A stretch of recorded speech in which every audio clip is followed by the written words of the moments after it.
오늘부터 비수도권 지역은 유흥업소와 목욕탕 등의 영업시간 제한이 해제됩니다. 네, 영업시간 제한이 해제된 대전의 취재기자가 나가 있는데요.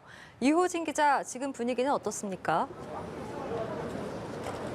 네, 대전 유성구 복명동에 나와 있습니다. 이곳은 대전의 대표적인 번화가 가운데 한 곳인데요. 앞서 말씀하신 대로 오늘부터는 서울과 인천, 경기를 제외한 비수도권 지역에서 유흥주점, 단란주점, 감성주점, 콜라텍, 헌팅포차 등 유흥시설 5종과 홀덤펍 등의 영업시간 제한이 해제됩니다.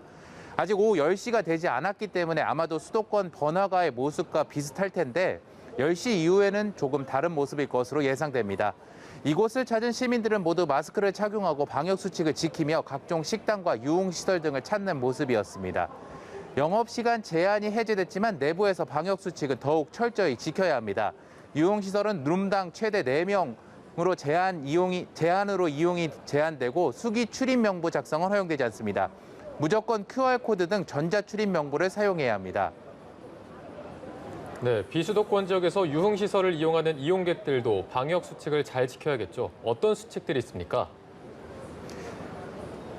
네, 그렇습니다. 유흥시설을 이용하는 이용객들도 방역 수칙을 지켜야 하는데요. 이 방역 수칙은 사실 크게 달라진 점은 없습니다.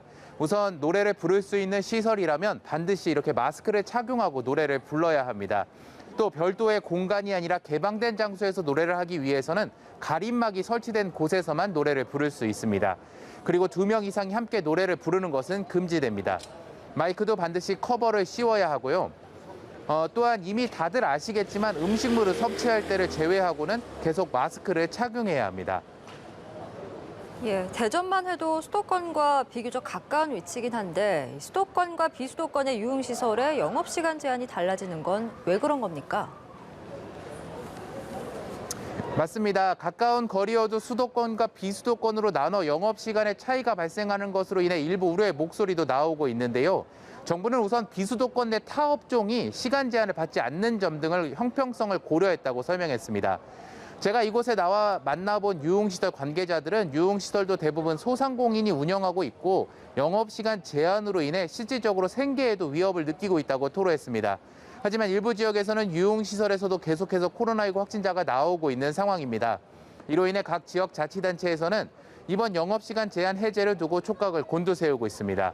이곳 대전시의 경우 영업시간 제한이 해제된 만큼 방역수칙을 더욱 철저히 준수해 줄 것을 당부했습니다. 또한 영업시간 제한 해제로 인해 유흥시설에서 코로나19 집단 감염이 발생하거나 방역수칙 미준수 사례가 나올 경우 즉각 다시 집합 금지 조치를 취할 수 있다고 강조했습니다. 지금까지 대전에서 연합뉴스TV 이호진입니다.